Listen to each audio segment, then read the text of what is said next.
In today's video, I'm going to teach you how to password protect a folder in Windows 11. We will use two methods so you can choose what fits you best. First, we will encrypt a folder using the tools built into Windows. Find the folder you want to protect in File Explorer. Take a moment to double-check it really contains only the files you want to secure, because Windows will treat everything inside this folder as protected. Now right-click that folder. A context menu appears next to your mouse, showing options like Open, Copy, and Properties. This menu is where Windows keeps most of the actions you can perform on a folder. From that menu, select Properties. A new window opens with several tabs near the top, such as General and maybe Security or previous versions. You should be on the General tab by default, where you can see the folder name, type, and size. On the General tab, click the Advanced button near the bottom. That opens another smaller window with advanced attributes. Here is where Windows lets you control special behaviors like compression and encryption. In this advanced window, check Encrypt Contents to secure data. When you tick this box, you are telling Windows to scramble the data so only your account can read it. You will notice the checkbox becomes highlighted, confirming the option is active. Next, click OK, then Apply. These two clicks close the advanced window and start applying encryption to your folder. Windows now prepares to update the folder and its files, and a new prompt will appear to ask how far you want this protection to go. You will be asked whether to encrypt just the folder or the folder and all subfolders and files. For most people, choosing the folder and all subfolders and files is safer because it protects everything inside. After you choose, click OK, and you may briefly see a progress bar if there are many files. After that, back up your encryption certificate when prompted.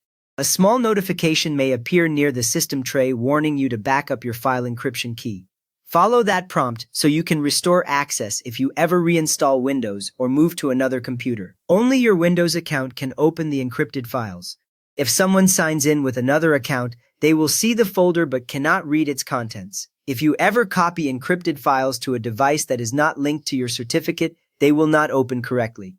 Now let us look at a second method using a password-protected archive with 7-Zip. Install 7-Zip first so the right-click options appear in Windows. Once installed, continue in File Explorer with the folder you want to protect. Right-click the folder again, and this time select 7-Zip, then Add to Archive. A new 7-Zip window opens, with many fields like archive name, archive format, and compression level, plus an area for encryption settings on the right side. In that window, choose Zip or 7Z as the archive format. Zip is better if you plan to open it on many different computers, while 7Z can give slightly better compression if everyone has 7-Zip installed. Next, enter a password in the password box. Type a strong password that you can remember, since there is no recovery if you forget it. 7-Zip will not show the password on screen, so check it carefully before you continue. Then select AES 256 encryption if it is available. This tells 7-Zip to use a strong modern encryption standard, which makes it much harder for anyone to guess the contents without the password. Click OK to create the password-protected archive. 7-Zip will build a new file in the same folder, usually with the same name and a zip or 7Z extension. When it finishes, you will see the archive appear alongside your original folder. After confirming the archive works, delete the original unprotected folder if you no longer need it. Open the archive once, enter your password, and make sure the files appear correctly. Only then should you remove the original folder, so you do not lose anything by mistake. Anyone opening the archive will now need the password you set. You have successfully protected a Windows 11 folder using encryption and a password-protected archive. So if this helped you lock down your files, please give the video a thumbs up and maybe subscribe for more quick Windows security tips.